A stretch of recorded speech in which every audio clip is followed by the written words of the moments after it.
திரு காலச்சக்கரம் நரசிம்மா அவர்களின் அந்தப்புறம் போகாதே அரிஞ்சயா பகுதி 9. குதூகலத்துடன் தேஜனின் முகவாயை தன் பக்கமாக திருப்பினாள். நான் சொன்னது சரியா? கல்யாணி தேவியர் தானே அந்த பாக்கியசாலி? வீரநாராயணின் கண்களில் ஆர்வம் கொப்பளித்தது. தலையை மேலும் கீழுமாக அசித்த ரவிதேஜன் முதல் முறையாக காதல் பயப்பட்டவன் எந்தவிதம் தனது உணர்வுகளை பிரதிபலிக்க வேண்டும் என்பது நிச்சயம் இல்லாதவனைப் போல உதிர்களை மடித்து நாராயணியின் பார்வையை தவிர்த்தபடியே மரக்கிளை ஒன்றில் ஒன்று துரத்தி விளையாடி கொண்டிருந்த ஜோடி அணில்களை நோட்டம் விட்டான். அப்பாடி, ஒரு வழியாக சிக்கினார் அத்தேஜரே. மன்னருக்கு தெரிந்தால் மிகவும் மகிழ்ச்சி அடைவார். வாருங்கள், உடனடியாக மன்னரிடம் இந்த நல்ல தகவலை கூறுவோம். என் திருமணத்தை விட பல மடங்கு உற்சாகத்தை உங்களது திருமண செய்தி அவருக்கு அளிக்கப் போகின்றது என்று கூறியபடியே ரவிதேஜனின் கரத்தை பற்றி அவனை அரண்மனையை நோக்கி இழுத்துச் சென்றாள் நாராயணி. அதே சமயம் அரண்மனை முற்றத்தின் வழியாக மாளிகையின் நுழைவாயிலில் வந்து நின்றார் காளிங்கராயர். அவரை கண்டு அவரது தேரோட்டி ரதத்தினை நகர்த்த அரண்மனை நோக்கி வரும் ரவிதேஜனையும் வீரநாராயணியும் காளிங்கராயரின் கண்கள் கண்டன. இருவரையும் கண்டு முருவலித்தவர் அவர்களை நோக்கி நடந்து வந்தார். உங்கள் இருவருக்கும் என் ஆசிகள். ரவிதேஜரே, நீர் வில்வித்தையில் ஒப்பற்ற சாதனைகளை புரிந்தவர் என்று கேள்விப்பட்டிருக்கிறேன். ரவிகுலத்தினைச் சேர்ந்தவர் வில் ஜாலம் புரிவதில் என்ன ஆச்சரியம் இருக்கின்றது?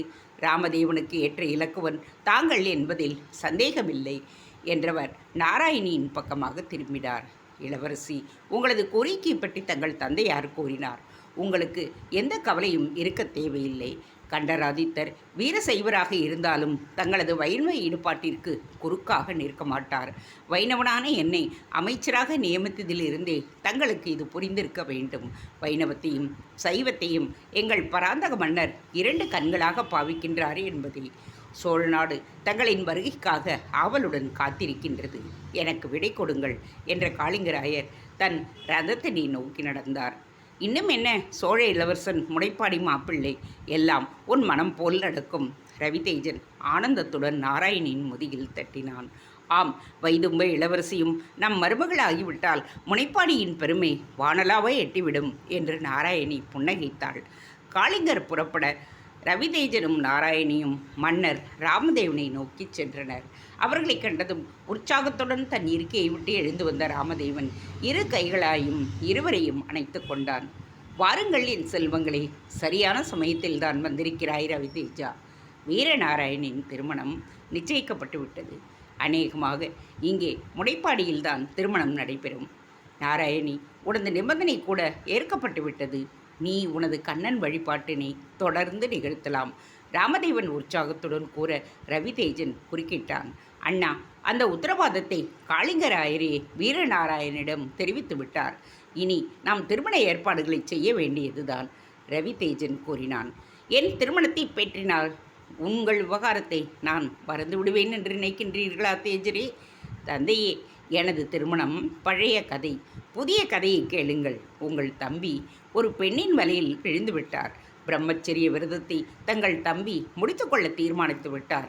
எரிகின்ற தீயில் தவித்து கொண்டிருந்த வைதும்ப இளவரசி கல்யாணி தேவியாரை காப்பாற்றி இருவரும் தங்கள் மனங்களை மாற்றிக்கொண்டு விட்டனர். இனி மாலையை மாற்றிக்கொள்ள வேண்டியதுதான். அப்படியா? பிரமித்து போனான் ராமதேவன். நாராயணி அவசரப்படுகிறாள் அண்ணா. என் மனம் அவள் வசம் உள்ளது உண்மைதான். ஆனால் அவள் என்னை பற்றி என்ன நினைக்கிறாள் என்று தெரியவில்லை. தீயில் சிக்கிய அதிர்ச்சியில் அவள் தன் வசமே இல்லை. ரவிதேஜன் தயங்கினான். உனக்கு விருப்பம் இருக்கிறதா? அதை சொல், ராமதேவன் கேட்டான். அண்ணா, எனக்கு மனையாளாக வாய்த்தால் நான் பெரும் பாக்கியம் செய்தவனாக இருப்பேன், ரவிதேஜன் கம்மிய குரலில் கூறினான். பின் ஏன் கவலைப்படுகிறாய்? வைதும்ப அரசனிடம் நான் பேசுகின்றேன். முடிந்தால் உங்கள் இருவரின் திருமங்களையும் ஒன்றாகவே நிகழ்த்தி விடலாம். மனதில் இருந்த பெரும் பாரம் நீங்கிய மகிழ்ச்சியில் ராமதேவன் கூறினான். அண்ணா, ஒரு விஷயம்.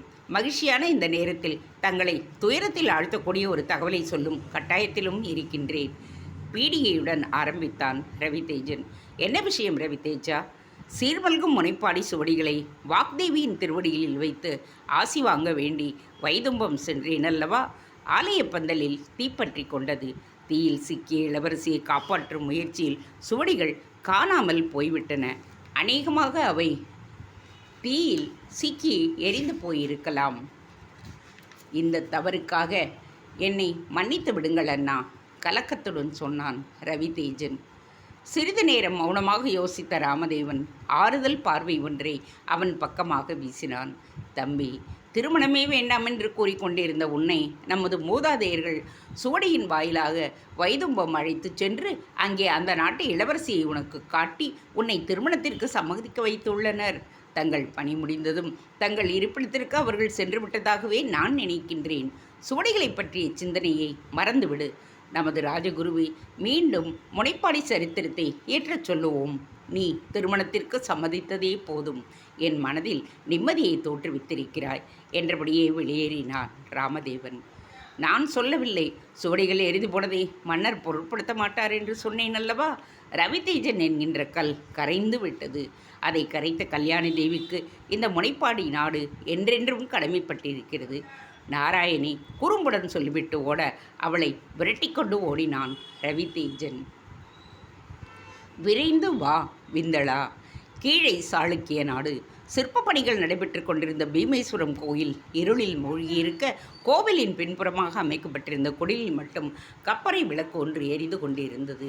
நவநிதி பூஷணர் பொழுதோடு உறங்கச் சென்றுவிட அவரது மனைவி மோகனாதேவி குடிலின் வாயிலில் அமர்ந்து அப்பொழுதுதான் மலரத் துவங்கியிருந்த பவழ மல்லிகையை சரமாக தொடுத்து கொண்டிருந்தாள். பூஷணரின் காலை பூசணிக்குள்ளாக மலர்கள் முற்றிலுமாக மலர்ந்து வாசத்துடன் விளங்கும். அவர்களது மகன் சுமந்தன் மற்ற சிற்பிகளுடன் காஞ்சிக்கு சென்றிருந்தான். அங்கே சிற்பிகள் ஒன்று கூடி கோவில்களின் அமைப்பை குறித்த ஆகம சதஸ் ஒன்றிற்கு சென்றிருந்தனர். தன் சார்பாக தன் மகனை காஞ்சிக்கு அனுப்பியிருந்தார் பூஷணர். பீமேஸ்வரத்தில் அநேகமாக சிற்பங்கள் வடிக்கும் பணிகள் எல்லாம் முற்றுப்பெறும் நிலையில்தான் இருந்தன. பூஷணரின் மகள் பிரகதா குடிலின் உள்ளே ஆழ்ந்த நித்திரையில் இருந்தாள். உறங்கிக் கொண்டிருந்த தன் மகளை பார்த்து பெருமூச்சு ஒன்றை சிந்தினாள் மோகனா.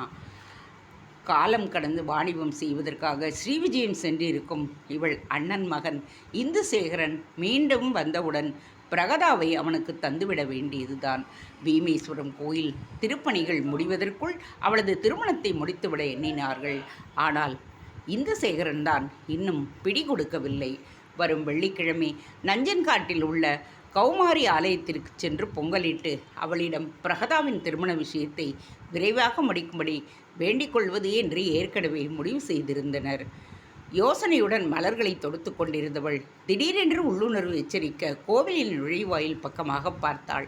இருளின் ஊடே சிறு புள்ளியாக ஒளிவட்டம் ஒன்று நகர்வதைக் கண்டாள். நகரும் அந்த ஒளிவட்டத்தில் இரண்டு உருவங்கள் கோவிலின் மைய மண்டபத்தை நோக்கி ஊர்ந்தன. திகைப்பினால் வாய்ப்பிழந்து நகரும் அந்த ஒளிவட்டத்தையே கவனிக்க அந்த உருவங்கள் கோவிலுக்குள் நுழைந்து மறைந்தன. அந்த இரவு நேர குளிர்காற்றிலும் மோகனாவின் முகத்தில் வியர்வை துளிகள் அரும்பின. வந்திருக்கும் உருவங்கள் யாராக இருக்கும்? சிற்பிகள் யாராவது வந்திருப்பார்களா? இருக்க முடியாதே. அவர்கள் அனைவரும் காஞ்சிக்கு அல்லவா சென்றிருக்கின்றனர். ஒருவேளை சிற்பங்களை பார்வையிட அதிகாரிகள் யாராவது வந்திருக்கின்றார்களா? அப்படி வருவதாக இருந்தால் இரவு நேரத்தில் ஏன் வர வேண்டும்? மகன் சுமந்தன் வேறு இல்லையே. பூஷணரை எழுப்பலாம் என்றால் அவர் ஆழ்ந்த நித்திரையில் இருக்கிறார். தள்ளாத அந்த மனிதரால் என்ன செய்ய முடியும்? பேசாமல் மகள் பிரகதாவை எழுப்பி அவளுடன் சென்று வந்திருப்பது யார் என்பதை பார்க்க வேண்டியதுதான். மலர்குடலையை அப்பால் வைத்துவிட்டு எழுந்து சென்ற மோகனா மகள் பிரகதாவின் பாதங்களை தன் குளிர்கையினால் மெதுவாக பற்றி உலுக்கினாள். காலில் பரவிய சிலிர்ப்பினால் உடனடியாக அவளது தூக்கம் கலைய என்னம்மா வேண்டும் என்று கண்களை திறக்காமலே சினுங்கினாள் பிரகதா. பிரகதா, எழுந்திரு. கோயிலின் மைய மண்டபத்திற்குள் யாரோ நுழைவதை பார்த்தேன். யார் என்ன என்று விசாரிப்போம். புறப்படு. மோகனா கூற வியப்புடன் பிரகதா எழுந்து அமர்ந்தாள். உறக்கம் பிரியாத கண்களால் தாயை காண முயன்றாள். யார்? அதை காணத்தான் வா என்று உன்னை அழைக்கிறேன். மகளின் தோலை உலுக்கி அவளை உறக்கத்தின் பிடியிலிருந்து விடுவித்தாள் மோகனா. கையில் கப்பர விளக்கை எடுத்துக்கொண்டவள் பிரகதாவின் கரத்தை இன்னொரு கையால் பற்றி கொண்டு மைய மண்டபத்தை நோக்கி நகர்ந்தாள். யாராவது கள்வர்களாக இருக்குமோ? மோகனா கேட்க உறக்கத்தில் இருந்து நன்றாகவே மீண்டுவிட்ட பிரகதா தலையை அசைத்து மறுத்தாள். இருக்காது. புதிதாக கட்டப்பட்டு வரும் இந்த கோவிலில் களவாட என்ன இருக்கிறது?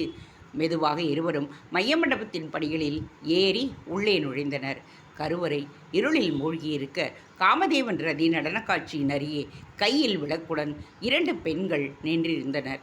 யாரெங்கே என்று குரல் கொடுக்க நினைத்த மோகனாதேவி அங்கே நிற்பது பெண்கள் என்றதும் சற்றே நிதானித்தாள்.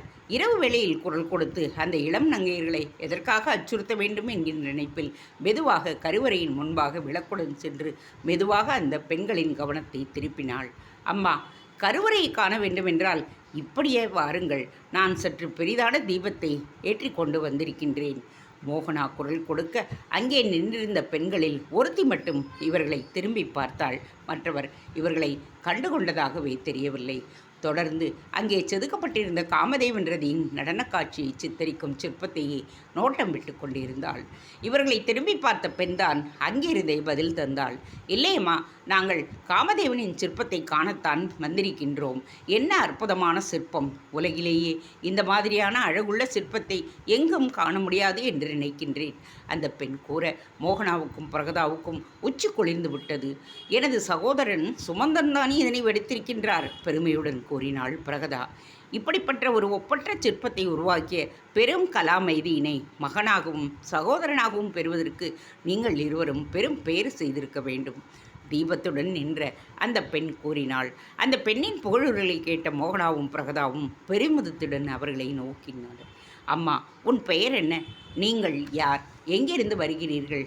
அம்மா, என் பெயர் சுகம்பதா. எனது தந்தை சாளுக்கியபுரியில் குருகுலம் ஒன்றை நடத்துகின்றார்.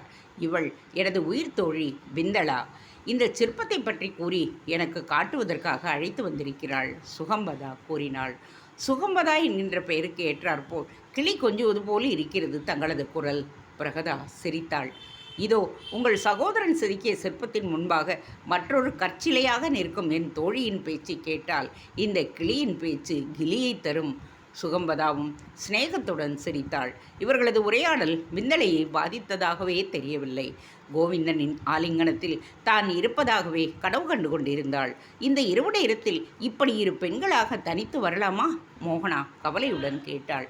சாளுக்கிய மன்னர் வீமனின் ஆட்சியில் நடுநிசியில் பெண்கள் துணிவுடன் நடமாடலாம் என்கின்ற நிலை உள்ளதை நீங்கள் அறிய மாட்டீர்களா என்ன? சுகம்பதா கேட்டாள். உங்கள் தோழி எதுவும் பேசாமல் காமதேவனின் சிலையில் லைத்திருக்கிறாள் போல் இருக்கிறதே, பிரகதா கேட்டாள். உண்மை, உங்கள் சகோதரன் செதுக்கிய இந்த காமதேவனின் சிற்பத்தை கண்ட நாள் முதலாக அவள் தன்னையே மறந்துவிட்டாள். இரவு உறக்கம் பிடிக்காமல் தான் இந்த சிலையை காண வேண்டும் என்று இங்கே வந்திருக்கிறாள், சுகம்பதா கூறினாள். மோகனாதேவி சற்றே திகைப்புடன் மிந்தளையை விரித்தாள். என்ன பெண் இவள்! இப்படி ஒரு சிற்பத்தை காண இரவு நேரத்தில் வருவாள்? இந்த சிற்பம் யாருடையது என்பது தெரிந்தால் இப்படி கனவு கண்டபடி நிற்பாளா? அம்மா, காமதேவனாக இங்கே காட்சி தருபவர் யார் என்று தெரியுமா? அவர் எத்தகைய ஆபத்தானவர் என்பது உங்களுக்கு தெரிந்தால் இப்படி இரவில் இங்கே வந்திருக்க மாட்டீர்கள். தெரியும் அம்மா, இவர்தான் குந்தள நாட்டு இளவரசர் கோவிந்த தேவர். பேரழகன், பெண் பித்தர், அதைத்தானே கூற வருகின்றீர்கள்? ஆனால் எனது தோழி அதையெல்லாம் பொருட்படுத்தாமல் தான் இங்கே வந்திருக்கிறாள். அவள் தன் மனதை கோவிந்தனிடம் பறிகொடுத்து விட்டாள். அவரை நினைத்து அவள் படும் அவதியை காணச் செய்யாமல் தான் நான் அவளுடன் இந்த சிற்பத்தை காண வந்துள்ளேன், சுகம்பதா கூறினாள். அம்மா, கண்களை திறந்து கொண்டு பாழும் கிணற்றில் குதிக்கிறேன் என்கின்றாளே உன் தோழி. வேண்டாம் அம்மா, அந்த இளவரசனை நெருங்கினாலே தீதுதான் விளையும் என்று மோகனாதேவியை முதல் முறையாக திருப்பி நோக்கினாள் விந்தளை. அம்மா, தாங்கள் என் மீது கொண்டுள்ள அக்கறைக்கு நன்றி. ஆனால் நான் கோவிந்தரை மணந்து கொண்டு அவரை நல்வழிப்படுத்த முடியும் என்கின்ற நம்பிக்கையை கொண்டிருக்கின்றேன். தூய்மையான காதலையும் அன்பையும் தரும் ஒரு மனைவியால் கணவன் எத்தகைய தீய குணங்களை கொண்டிருந்தாலும் அவனை நேர்பாதையில் செலுத்த முடியும். இறைவன் எனக்கு தந்த அந்த பலத்தை நான் உபயோகிப்பேன், நம்பிக்கையுடன் விந்தளை கூறினாள். விந்தளை தன் தாயை நோக்கி திரும்பியதும் தான் பிரகதா அவளது நிலைமையை உணர்ந்தாள். பசலை நோய் வந்தவளைப் போன்று அவள் முகம் தேகம் வாடியிருக்க கோவிந்தரின் சிற்பத்தை அவ்வப்போது பார்த்து வெம்மையுடன் பெருமூச்சினையும் சிந்தினாள். தன் சகோதரன் சுமந்தன் செதுக்கியிருந்த கோவிந்தரின் சிற்பம் அந்த பெண்ணை பெரும் பாடுபடுத்துவதை அவள் உணர்ந்தாள். மோகனாதேவியும் அந்த பெண் தன் வசத்தில் இல்லை என்பதை புரிந்து கொண்டாள். அம்மா, உன் பெயர் என்ன? உனது தைரியத்தையும் தன்னம்பிக்கையும் பாராட்டுகின்றேன். உன்னால் அது முடியும் என்றால் உன்னை பெண் குலமே வாழ்த்தும். கோவிந்தன் பண்பாளனாக மாறிவிடுவானே ஆகில் குந்தள நாட்டு பெண்களும் துணிவுடன் நடமாடுவார்கள். என் பெயர் விந்தளா, சாளுக்கிய நாட்டில் துணை தளபதியின் மகள். உங்கள் மகன் செதுக்கிய சிற்பத்தை கண்டால் எனக்கு இந்த நிலைமை. சிற்பத்திலேயே எவ்வளவு பேரழகை கொண்டிருக்கும் கோவிந்தரை நேரில் காண வேண்டும் என்று கடந்த 2 நாட்களாக துடித்து கொண்டிருக்கின்றேன். என்னால் நிச்சயம் அவரை நல்வழிப்படுத்திவிட முடியும், விந்தளா கூறினாள். சுகம்பதாவும் தன் பங்குக்கு விந்தளா கடந்த 2 நாட்களாக பட்ட அவதியை எடுத்துச் சொன்னாள். அம்மா, விந்தளா 2 நாட்களாக அன்ன ஆகாரம் எதுவுமின்றி கோவிந்தரையை நினைத்து மருகிக் கொண்டிருக்கிறாள். என் தோழியை கண்ட மாத்திரத்தில் கோவிந்தர் அவள் வசப்பட்டு விடுவார். அதன் பின் என் தோழியின் முயற்சியால் குந்தல நாட்டு பெண்கள் இனி எந்தவித அச்சமும் இன்றி நடமாடுவார்கள். கோவிந்தன் என்னும் அடங்காத மத யானைக்கு என் தோழியின் உருவில் அங்குசம் தயாராக உள்ளது. ஆனால் இந்த அங்குசத்தால் யானையை எப்படி நெருங்க முடியும் என்பதில்தான் குழப்பமாக உள்ளது, சுகம்பதா கூற, பிரகதா சட்டென்று தன் மோகனாவை தாயை ஏறிட்டாள். அம்மா, எனது மாமன் மகன் இந்துசேகரனை நான் மணக்க வேண்டும் என்பதற்காக கௌமாரி கோயில் பூஜனை செய்ய போகிறாள் அல்லவா? அதேபோல் விந்தளாவையும் அவள் மனம் கவர்ந்த கோவிந்தர் அவனுக்கு நாதனாக வர வேண்டும் என்று கௌமாரி கோவிலில் பொங்கலிடச் செய்தால் என்ன? பிரகதா கேட்டாள். அது என்ன பூஜை? அதை எப்படி செய்வது? கௌமாரி கோயில் எங்கே இருக்கிறது? விந்தளா ஆவலுடன் கேட்டாள். மோகனா அவளுக்கு விளக்கினாள். அம்மா, நஞ்சன்கோடு மலையடிவாரத்தில் கௌமாரி கோவில் ஒன்று உள்ளது. மிகவும் சக்தி வாய்ந்தவள், வரப்பிரசாதி. பெண்கள் தாங்கள் யாரை மணக்க விரும்புகின்றனரோ அவரது பெயரை ஓலையில் எழுதி அங்குள்ள கற்பக மரத்தில் கட்டிவிட வேண்டும். 3 பௌர்ணமிகளுக்குள் அவர்களுக்குள் திருமணம் நடைபெற்றுவிடும். என் அண்ணன் குடும்பத்துடன் என் கணவர் பிணக்கு கொண்டிருந்தார். அவர்களுக்கும் எங்களுக்கும் பேச்சுவார்த்தையே இல்லாமல் இருந்தது. ஆனால் என் மகள் பிரகதாவோ மாமன் மகன் இந்துசேகரனையே மனம் செய்து கொள்ள வேண்டும் என்று ஆசை கொண்டிருந்தாள். என் கணவரோ தன் அக்காவின் மகனுக்கு இவளை மணமுடிக்க முடிவு செய்திருந்தார். பிரகதா தன் மாமன் மகனின் பெயரை ஓலையில் எழுதி 3 தினங்களுக்கு முன்பாக அந்த கற்பக மரத்தில் கட்டியிருந்தாள். திடீரென்று சென்ற வாரம் என் அண்ணனும் அண்ணியும் எனது கணவரிடம் வந்து மன்னிப்பு கேட்டுவிட்டு தங்கள் மகனுக்கு பிரகதாவை பெண் கேட்டனர். என் கணவரும் தன் சம்மதத்தினை தந்துவிட்டார். நீ நம்ப மாட்டாய், என் நாத்தி மகனுக்கும் மனம் நிச்சயமாகிவிட்டது. அவனை காதலித்த பெண்ணும் அந்த கற்பக மரத்தில் அவன் பெயரை ஓலையில் எழுதி கட்டியிருந்தாளாம். எங்கள் கோரிக்கை நிறைவேறியதால் நாளை மறுநாள் வெள்ளிக்கிழமை நாங்கள் அந்த ஓலையை அவிழ்த்துவிட்டு கௌமாரிக்கு அபிஷேகம் செய்து பொங்கலிட உள்ளோம், மோகனா சொல்ல, அப்பொழுதே அந்த கோவிலுக்கு போக வேண்டும் என்கின்ற ஆவல் விந்தளையிடம் பிறந்தது. அம்மா, நான் அந்த கோயிலுக்கு செல்ல வேண்டும். நானும் என் தோழி சுகம்பதாவும் உங்களுடன் அந்த கோவிலுக்குள் வரலாமா? விந்தளா கேட்டாள். தாராளமாக வாருங்கள். நாளை மறுநாள் விடையற் காலையில் நாங்கள் கிளம்புகின்றோம். ஆனால் ஒன்று, நஞ்சன்காடு ஆபத்தான பகுதி. கள்வர்களும் காட்டு மனிதர்களும் நடமாடும் இடம். கூடிய வரையில் ஆபரணங்களை தவிர்த்து விடுங்கள். சாதாரண ஆடைகள் போரும். எப்பொழுதும் கூட்டமாக போவதே நல்லது. 4-5 சிற்பிகள் நமக்கு பாதுகாப்பாக வருவார்கள், மோகனா சொன்னாள். அவசியம் நீங்கள் எங்களுடன் வர வேண்டும். நீங்கள் காதலிக்கும் கோவிந்தரின் பெயரை கற்பக மரத்தில் எழுதி கட்டுங்கள். 3 மாதங்களில் உங்கள் திருமணம் நடைபெறும், பிரகதா கூற, விந்தளா உற்சாகத்துடன் தன் தோழி சுகம்பதாவை பார்த்தாள். ரஜத்கேசி ரசத்தினை செய்து கொண்டிருக்க பின்பாக அமர்ந்திருந்த கோவிந்தன் 2 புறமும் படர்ந்திருந்த இருளின் ஊடே எங்காவது ஒளி தென்படுகிறதா என்று பார்த்து கொண்டிருந்தான். கோபத்துடன் தன் அரண்மனை விட்டு கிளம்பி மனம் போன போக்கில் ரதத்தை செலுத்தி கொண்டிருந்தவன் குதிரைகள் திடீரென்று நின்ற பிறகே தன் நிலையை உணர்ந்தான். மரத்தின் அடியில் கிடந்த மலைவாசிகளின் சடலங்களை கண்டதும் கோவிந்தனின் மனதில் அச்சமும் குழப்பமும் தோன்றிவிட உடனடியாக அரண்மனையின் பிரம்மாண்டமான சப்ரமஞ்சத்தில் பிரியமான ஷர்மிஷ்டாவின் கதகதப்பான அணைப்பில் கட்டுண்டு கிடக்க மனம் விரும்பியது. கோவிந்தன் போர்க்களத்திற்கு எப்பொழுதாவதுதான் செல்பவன். அண்ணன் அமோகவர்ஷன் படையினை தலைமை வகித்து கொண்டு செல்ல போரில் குந்தல நாட்டிற்கு வெற்றி உறுதிப்பட்டதும் தனியாக ஒரு படையினை திரட்டிச் செல்லுவான். கைப்பற்றப்பட்ட நாடுகளின் அரண்மனை அந்த புறத்தில் தனது வேட்டையினை துவங்குவான். போர்க்களத்தில் சிதறிக்கிடக்கும் சடலங்கள் காண்பதற்கு அவன் எப்போதுமே விரும்பியதில்லை. எனவேதான் மலைவாசிகளின் சடலங்களை கண்டதும் ஒருவித அருவருப்புடன் ரஜத்கேசியிடம் ரதத்தினை செலுத்தும் பொறுப்பினை தந்துவிட்டு அமைதியாக பயணித்து கொண்டிருந்தான். ரஜத்கேசி அந்த மலைவாசிகள் இறந்து கிடப்பதற்கு காரணம் என்ன? கோவிந்தன் திடீரென்று கேட்க, இருளில் சற்று சிரமத்துடன் வளைவான பாதையில் ரதத்தை செலுத்திக் கொண்டிருந்த ரஜத்கேசி சற்று நேரம் அமைதி காத்தான். நண்பா, அவர்கள் உடல் நீளம் பாரித்திருப்பதைக் கண்டால் விஷ உணவை அருந்தியிருப்பார்கள் அல்லது சர்ப்பங்கள் அவர்களை தீண்டியிருக்கக்கூடும். ரஜத்கேசி பார்வை பாதையிலிருந்து திரும்பாமல் பதில் கூறினான். ரஜத்கேசி, எனக்கு களைப்பாக உள்ளது.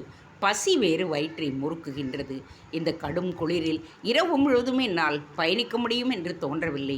எங்கேயாவது தங்குவதற்கு இடம் உள்ளதா என்று பார், கோவிந்தன் கூற, ரஜத் மெல்லிய குரலில் நகைத்தான். கோபத்தை கட்டுப்படுத்தவில்லை என்றால் இப்படித்தான் நடுக்காட்டில் பரிதவிப்போம்.